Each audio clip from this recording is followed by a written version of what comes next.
So the visibility I get with deception technology is pretty interesting because if you think, I'm going to get a little techie here, but you think about the kill chain of security, there's multiple phases of an attack and how the bad guys work.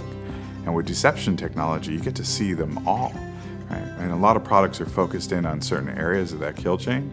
But when you start to use deception technologies, you can see those environments with things that the bad guys trip over and begin to see those things that are typically seen as normal behavior from a computing platform perspective, but are very malicious, right, from a kill chain and or an impact to an organization's perspective. My name is Eddie Borrero. My title is Chief Information Security Officer, and my role is really to do whatever it takes to keep our company safe.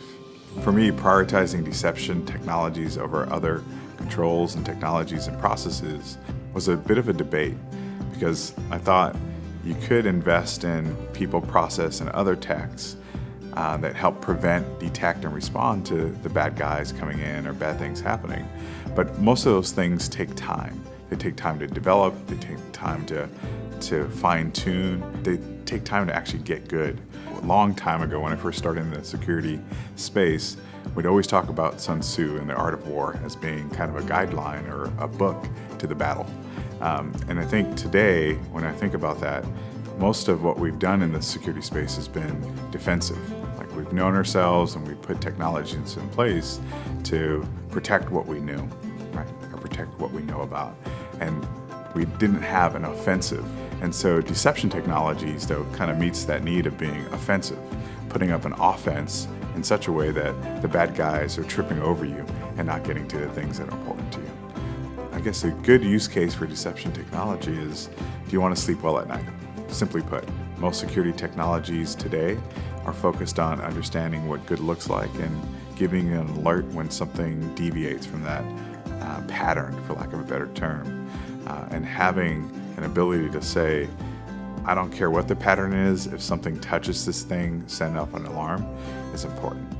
So the criteria we use to determine the value of deception technology was simply, did it work? Was it good enough to actually dupe the bad guys? And was it easy enough to manage? I don't want to use products or services, especially in the deception space, that take a lot of resource to manage and maintain. And it needs to catch the bad guy. So it's very much that simple. We did compare a few different offerings in the deception space. We went from everywhere from an open source products to trying to build it ourselves to a couple of different vendors in the space today. And we had a long list of requirements that we literally went through and began to throw out because as we went through the process, what we found was a lot of products were hard to use or just didn't work, weren't that deceptive, so to speak. So the greatest value that deception technologies have brought to our organization is that level of peace. Once again, so when we're working security incidents, the first thing we do is say, do we see it in Attivo? And the other way around is, if Attivo gives us an alert, it's like, all hands on deck, let's actually run an incident response exercise right now and get to the bottom of it quickly. But it's a level of assurance and a feeling of safety that you just don't get when it comes to other security products. But I do think so, deception, when I think about the high impact, low effort kind of quadrants, I think deception technology is high impact, but also low effort to get involved, right? And get set up, get stood up, get working. And so it's almost a no-brainer when you think about all the other things and how much people management is needed to make a change, how much it takes to actually get technologies in place and working across all the endpoints and all your servers.